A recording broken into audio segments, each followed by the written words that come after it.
세상을 위로하시는 하나님이라고 하는 말씀의 제목으로 오늘 이 시간 사순절 첫 번째 주일 주시는 말씀을 전합니다. 로마서 12장 15절 말씀을 보면 즐거워하는 자들과 함께 즐거워하고 우는 자들과 함께 울라고 하는 말씀을 전하고 있습니다. 즐거워하는 자들과 함께 즐거워하고 우는 자들과 함께 우는 것은 지극히 당연한 일처럼 보입니다. 그리고 그리 어렵지 않게 여겨집니다. 하지만 우리의 실제 삶을 돌아보면 실제로 그렇게 실천하면서 살아가기란 굉장히 어렵게 보입니다. 이 말씀 가운데서 중요한 핵심은 바로 이것입니다. 즐거워하는 사람들 곁에는 그들과 함께 즐거워할 수 있는 사람이 필요하다는 것입니다. 그리고 우는 사람들 곁에도 그들과 함께 울어줄 수 있는 사람이 필요하다는 것입니다. 어떻게 보면 매우 쉬워 보이는 일이지만 막상 실천을 하려고 하면 쉽지 않은 것이 현실이기도 합니다. 즐거워하는 사람들과 함께 즐거워하기 위해서는 먼저는 자기 마음에 그를 보면서 시기하거나 부러워하는 마음이 없어야 됩니다. 질투하는 마음이 없어야 됩니다. 그리고 우는 자들과 함께 울어주기 위해서도 어려운 일을 당한 처지에 있는 사람들에게 충고하거나 그를 동정하려고 하는 마음으로 대해서는 안 됩니다.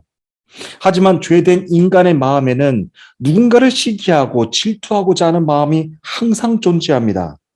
그리고 어려운 일을 당한 이들에게도 그를 위로해주고 있지만 나중에는 그에게 죄책감을 갖게 만듭니다. 그래서 즐거워하는 자들과 함께 즐거워하고 우는 자들과 함께 울어주는 것은 참 어렵습니다. 지금은 코로나19가 시작된 지도 2020년 1월부터 시작됐으니까 횟수로는 벌써 3년 차를 맞고 있습니다. 지난 날들을 돌아보길 원합니다. 지난 날들을 돌아보면 즐거워하는 자들과 함께 즐거워했던 일들보다도 우는 자들과 함께 울어주어야 했던 시간들이 더 많지 않았나 생각이 듭니다. 그래서 우는 자들과는 함께 우는 사람이 되어야 되는데 과연 내가 그렇게 살아왔는지, 내가 하나님을 믿는 믿음의 사람으로서 그렇게 살아왔는지, 그리고 또 그렇게 살려고 노력해 왔는지 지금 내 삶을 돌아보게 됩니다. 저는 오늘 하나님께서 우리에게 주시는 말씀, 이 욥기서를 통해서 아픈 자들과 함께 위로해 주라고 하는 지혜의 말씀, 각자 성령께서 주시는 말씀을 듣기를 원합니다. 욥에게는 자랑스러운 세 친구들이 있었습니다. 욥이 재난을 당했다는 소문을 듣고 세 친구가 곧장 달려왔습니다.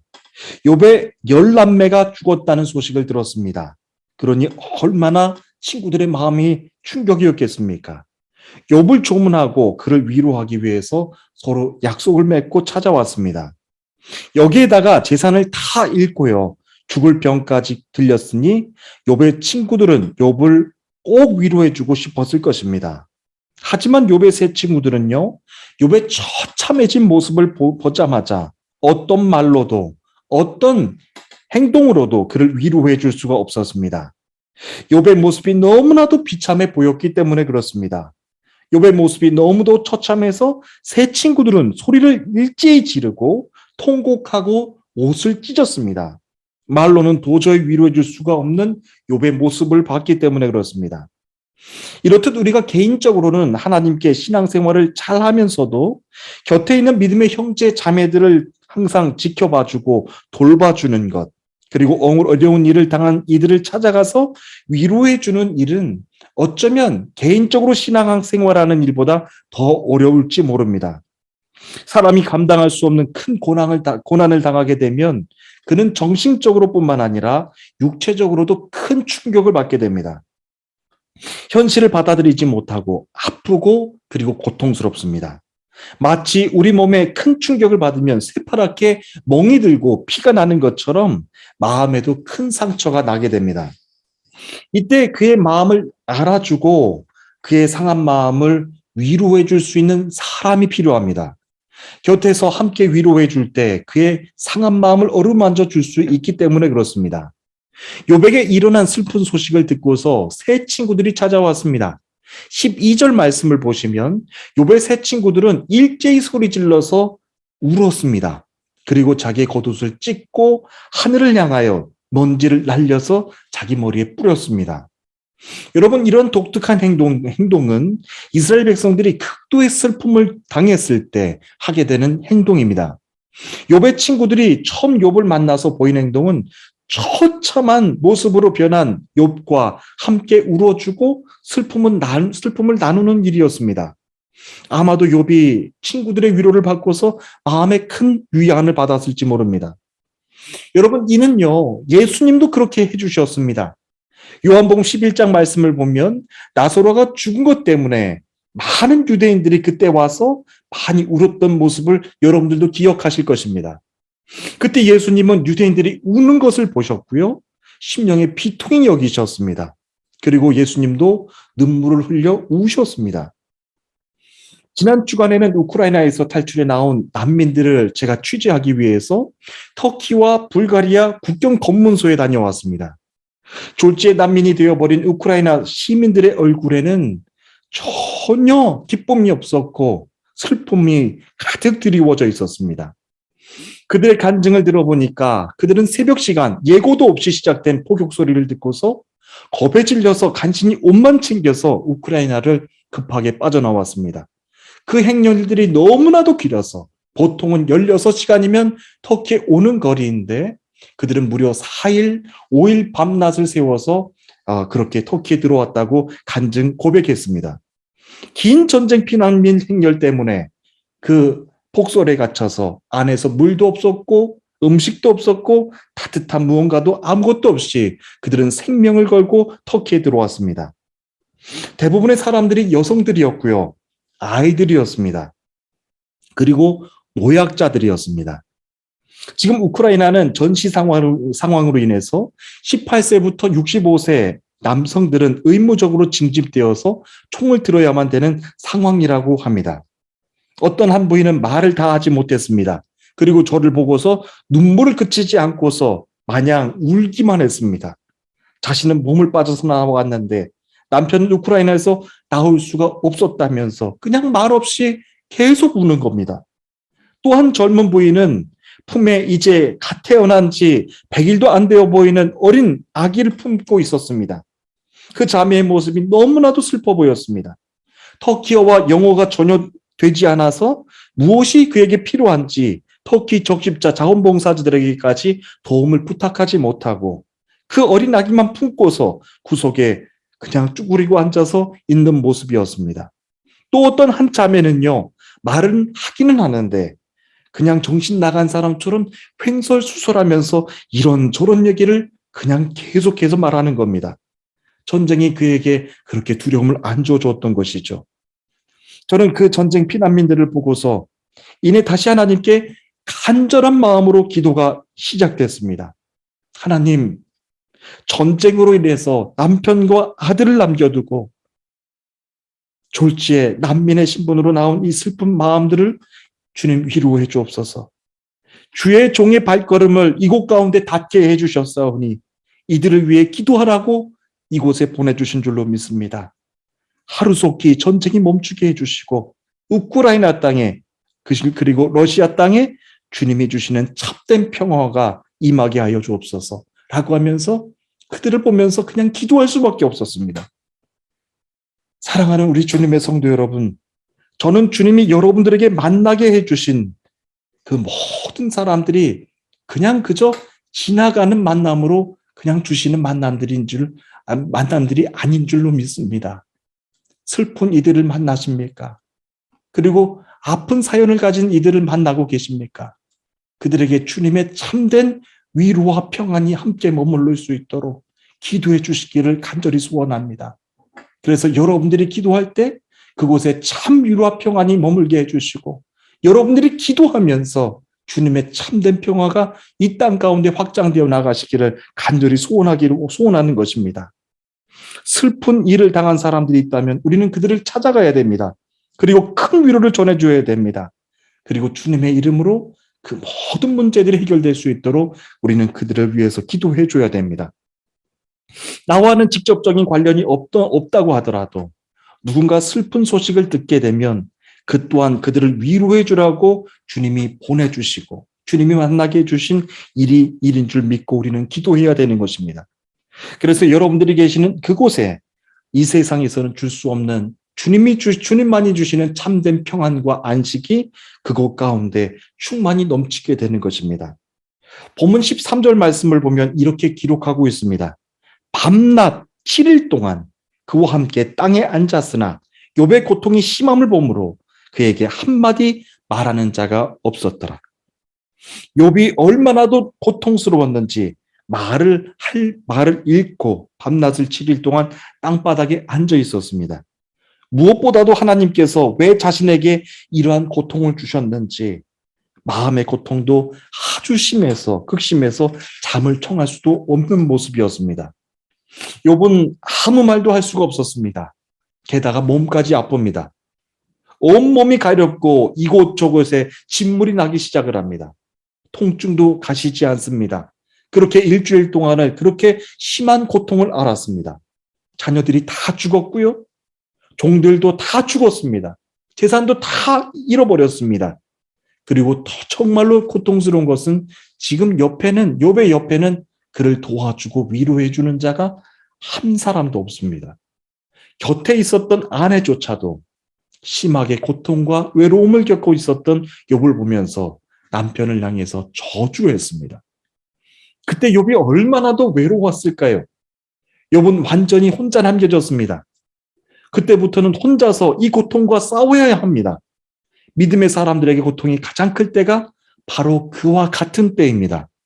세상이 아무리 어지럽고 죄가 가득 차 보여도 하나님의 살아계심과 오늘도 동일하게 일하고 계심을 입술로 단 한 번이라도 부정해 본 적이 없는데 이유 없이 나에게 고통이 찾아올 때가 있습니다.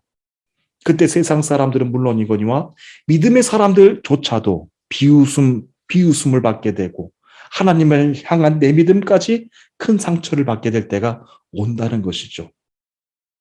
바로 그때 욥의 세 친구가 욥을 찾아온 것입니다. 그리고 7일 밤낮을 욥과 함께하면서 그의 곁에 있어 주었습니다. 그때 욥의 마음이 얼마나도 큰 위로가 됐을지요. 사람이 고난당할 때 그 고난의 아픔보다 더 아픈 것은요, 지금 자신의 곁에는 아무도 남아있는 이가 없을 때 그 고난은 이루 감당할 수 없을 만큼의 큰 무게로 다가옵니다. 그래서 위로는 세상 사람들에게도 필요하지만 하나님을 믿는 믿음의 성도들에게도 위로는 더없이 필요합니다. 영적인 외로움은 사단이 공격해올 때 더 무거워집니다. 그렇습니다. 내가 외롭고 힘들 때 누군가가 내 곁에 있는 사실 하나만으로도 큰 위로가 됩니다. 내가 영적으로 정말로 외롭고 어렵고 고통스러울 때 나를 위해서 중보해주고 있는 믿음의 성도들이 있다라고 하는 것, 그리고 나를 지켜주고 있다라고 하는 그 사실만으로도 얼마나 큰 힘이 되는지 모릅니다. 마태복음 1장 23절 말씀에는 예수님에 대해서 이렇게 전하고 있습니다. 보라, 처녀가 잉태하여 아들을 낳을 것이요 그의 이름을 임마누엘이라 하니라 라고 말씀하고 있습니다. 하나님께서 아들 예수 그리스도를 우리에게 보내주셨는데 그의 이름을 임마누엘이라고 정해주셨습니다. 임마누엘이라고 하는 뜻은 하나님이 우리와 함께 하신다라고 하는 뜻입니다. 죄로 인해서 죽을 수밖에 없었던 인생, 누군가에게도 기대지 못하고 외롭고 그렇게 고통스럽고 힘겹게 살아가야 되는 인생이 바로 죄인들의 인생인데 그 죄인들의 인생 곁에 영원히 함께 해주시는 임마누엘이라는 하나님이 와주셨습니다. 얼마나 큰 은혜입니까? 임마누엘의 하나님이 오늘도 저와 여러분들이 예배하는 그 가운데 함께 계심을 믿으시기를 바랍니다. 그 임마누엘의 하나님이 여러분들의 상한 마음을 위로해 주고 계시고 여러분들이 기도하는 모든 외로움을 당한 이들을 위한 기도를 그 임마누엘의 하나님이 들어 응답해 주시는 줄로 믿습니다. 저희 딸 효주가 얼마 전에 개봉한 소년 심판이라고 하는 넷플릭스 오리지널 한국 드라마를 보고서 처음으로 아버지인 저에게 진지한 질문을 했습니다. 그렇게 진지하게 묻는 딸 아이를 보고서 어느새 참 많이 컸다라고 하는 생각이 들었습니다. 아빠, 소년 심판이라는 드라마를 봤는데요. 한국에서는 18세 이하 미성년자들은 살인을 하거나 잔혹한 성범죄를 저지르더라도 형벌이 무겁지 않다고 해요. 드라마를 보면서 많은 생각을 하게 됐어요. 아빠는 소년법에 대해서 어떻게 생각하세요? 라고 질문을 하는 겁니다. 그 순간 딸에게 어떻게 대답을 해줘야 되는지 곧바로 대답을 해줄 수가 없었습니다. 그 대신 효주에게 질문을 했습니다. 그럼 효주는 어떻게 생각을 하는데? 라고 하면서 딸의 생각을 듣고 싶었습니다. 효주는 한참 골똘히 생각을 하더니요. 아빠, 아무리 미성년자라고 하더라도 큰 죄를 지었으면 형벌도 무겁게 받아야 된다고 생각을 해요. 그렇지 않으면 그 다음에 큰 죄를 지어도 자기가 무엇을 잘못했는지 깨닫지 못할 거예요. 라고 하면서 자신의 생각을 얘기했습니다. 저도 효주의 생각에 동감이 됐습니다. 그런데요, 옆에 있던 아내가 효주의 말을 듣고서 반대 의견을 냈습니다. 당연히 죄를 지었으면 벌을 받아야 하지. 하지만 어린 미성년자들이 성인이 되기도 전에 유죄를 받게 되면 그는 어른이 되어서도 그것 때문에 어떤 일도 할 수가 없을 거야. 그리고 어린아이들이 큰 죄를 짓는 것은 대부분 엄마 아빠의 돌봄을 받지 못하고 가정이 불화하기 때문에 그런 거야. 그래서 소년법은 있어야 된다고 생각하지만 더 중요한 것은 어린아이들이 부모의 돌봄을 충분히 받을 수 있도록 가정이 화목해야 돼라고 하는 의견을 얘기했습니다.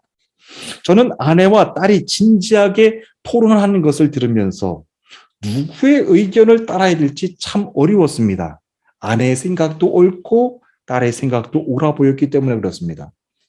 그래서 저는 오늘 말씀을 준비하면서 저도 그것에 대해서 진지하게 생각을 해봤습니다. 외로운 인생의 짐을 혼자서 짊어지고 힘겹게 살아가야 되는 인생, 그것이 바로 죄인들의 인생입니다. 그것은 비단 이 세상의 죄인들뿐만 아니라 하나님 앞에서 죄인으로 살아가는 우리의 인생과 같다고 하는 생각이 들었습니다. 하나님을 아무리 신실하게 믿으며 애를 쓰면서 살다가도 삶의 작은 갈등과 고통이 찾아오면 우리는 가장 먼저 생각하는 것이 내가 무슨 죄가 있을까? 내가 하나님께 무슨 죄를 지었을까? 하는 생각을 스스로 묻게 됩니다. 하나님은 아무런 이유도 없이 고통을 주시는 분이 아니라고 하는 내 나름대로의 기준이 있기 때문에 그렇습니다. 하지만 욥의 말씀을 통해서 우리가 함께 깨닫기를 원하는 것이 있습니다. 욥기서 1장 1절 말씀을 보시면요. 욥은 완전하고 정직하여 하나님을 경외하며 악에서 떠난 자였다라고 욥을 소개하고 있습니다. 그런데 욥에게 고난이 찾아왔습니다. 욥이 악한 일을 했기 때문이 아닙니다. 욥이 하나님을 경외하지 않았기 때문도 아닙니다. 사단이 욥의 정직함을 의심하고 시기했기 때문에 그렇습니다. 그때 하나님도 욥을 의심하시지 않으셨습니다. 오히려 욥의 정직함과 그가 하나님을 경외하는 것을 잘 아시고 다시는 사단이 욥을 의심하지 못하도록 그리고 욥을 공격하지 못하도록 그래서 욥의 정직함을 사단도 인정할 수 있도록 그에게 제한된 고난을 허락해 주셨습니다. 그것이 욥의 고난의 이유였습니다. 이것을 통해서 하나님의 성품을 우리가 배우게 됩니다. 하나님은 믿음의 사람들에게 조건적으로 하나님은 계시는 분이 아니시라고 하는 것입니다. 너희들이 신실하게 하나님을 경외하고 잘 섬기면 너희들과 함께 할 것이고 그렇지 않으면 너희들을 벌 줄 것이다. 죄의 고통을 줄 것이다. 그리고 너희들과는 함께하지 않을 것이다 라고 하면서 조건의 하나님으로 계시는 분이 아니라고 하는 것입니다. 우리와 늘 함께 계시는 임마누엘의 하나님은 아브라함이 자기 아내를 누이라고 속였을 때도 아브라함과 함께 계셨죠. 우리와 늘 함께 계시는 임마누엘의 하나님은 베드로가 예수님을 모른다고 3번씩이나 부인했을 때도 그를 떠나지 않고 그가 다시 돌아오기를 기다리고 계셨습니다. 그리고 베드로가 십자가의 사람, 예수님의 온전한 제자가 되어 다시 돌아왔을 때도 하나님은 늘 그와 함께하고 계셨습니다. 영원히 죄로 죽을 수밖에 없는 죄인을 구원하시기 위해 죄인들과 늘 함께 계시는 임마누엘의 하나님, 바로 그분이 우리 예수님이십니다. 세상에 그 무엇보다도 더 큰 은혜는 없을 것입니다. 죄의 대가로 인해서 고통받는 인생을 살아가야 되는 세상의 모든 죄인들은 죄의 대가를 받으면 됩니다. 하지만 죄의 대가를 받고 영원히 죄를 해결할 수는 없습니다. 또 죄를 짓기 때문에 그렇습니다. 하지만 우리 하나님은 임마누엘 하나님으로 역사하셔서 그를 용서해 주시기를 원하고 돌아오기를 기다리신다라고 하는 것입니다. 그 자체가 더 할 수 없는 기쁨의 소식입니다. 사랑하는 우리 성도 여러분, 욥의 세 친구가 어려움을 당한 욥을 떠나지 않고 함께 그를 지켜주었던 것처럼 저는 우리 모두가 지금 이 시기를 지나면서 어렵고 슬픔을 당한 이들을 함께 찾아가 위로해 주기를 원합니다. 이 땅의 어려운 현진 교회들을 함께 지켜봐주고 아까 권사님이 기도해 주셨던 것처럼 우크라이나 난민들을 위해서 어떻게 하면 도울 수 있을지 그것도 우리가 함께 고민해보고 생각해보기를 원합니다. 그리고 그를 통해서 주님의 사랑이 그들 가운데 위로함으로 전해질 수 있게 되기를 원하고 우리가 교회로 세움받은 것, 우리가 성도로 세움받은 것, 하나님 이 땅에 어려움을 당한 이들을 위로해 주라고 우리를 이곳 가운데로 보내주신 줄로 믿습니다. 우리들에게 참 위로의 평안이 먼저 있게 하여 주시고 우리가 만나는 모든 사람들을 위해서 그렇게 위로함을 전해줄 수 있는 성도가 되기를 원하는 것입니다. 처음에 욥의 세 친구들은 아주 지혜롭게 잘 행동했습니다. 그들은 욥을 위로하는데 사람의 말이 무익하다라고 하는 것을 알았던 것 같습니다. 그래서 일주일 동안 고난받는 욥을 통해 욥을 밤낮으로 아무 말도 하지 않고 욥을 지켜주었습니다. 그리고 침묵하였습니다. 그렇게 7일 낮과 밤을 욥의 입을 열 때까지 그렇게 침묵하고 있었습니다. 13절 말씀을 보시면요. 밤낮 7일 동안 그와 함께 땅에 앉았으나 욥의 고통이 심함을 보므로 그에게 한마디도 말하는 자가 없었더라고 기록하고 있습니다. 욥의 세 친구들은 섣불리 입을 열고 위로해 주려고 하는 사람들이 아니었습니다. 침묵을 끝까지 지켜주었습니다. 이것은 고통 속에 있는 사람들에게 아무 말도 하지 말라고 하는 것이 아닙니다. 이것은 고통 속에 있는 사람들의 마음에 맞는 지혜로운 말을 할 수 있어야 된다라고 하는 것입니다. 슬픔이란 단순히 마음의 그런 슬픈 감정이 아닙니다. 슬픔은 사랑하는 사람을 곁에서 잃어버렸기 때문에 그런 것입니다. 그 때문에 오는 상실감 때문에 오는 반응입니다. 그래서 슬퍼하는 사람의 내면에는 극심한 외로움이 그 가운데 있음을 우리는 알아야 됩니다. 그러므로 슬퍼하는 자를 붙들고 일어난 일에 대해서 쓸데없는 말을 이것저것 하는 것은 굉장히 지혜롭지 못한 행동인 것입니다. 오히려 그가 감정에 북받치는 대로 말할 때까지 기다려주며 말할 때까지 그를 위해서 기도해주는 모습이 필요합니다. 저는 오늘 이 말씀을 통하여서 이번 사순절을 어떻게 보내야 되는지 하나님께서 주시는 그 지혜의 말씀을 저와 여러분 모두가 듣게 되기를 바랍니다. 여러분, 참 위로는요, 임마누엘의 하나님이 나와 함께 해주셨던 것처럼 우리도 말없이 슬픔을 당한 이들 곁에 가서 함께 있어주는 것입니다.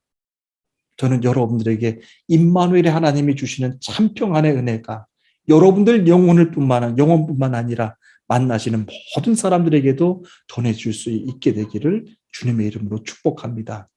그래서 나로 인하여서 이곳이 천국이 되게 해주시고 나로 인하여서 우리 회사가 나로 인하여서 우리가 만나는 모든 사람들이 천국이 될 수 있도록 주님 함께 해달라고 그렇게 사순절을 보내기를 원합니다. 여러분 모두를 주님 이름으로 축복합니다. 다 함께 기도하시겠습니다.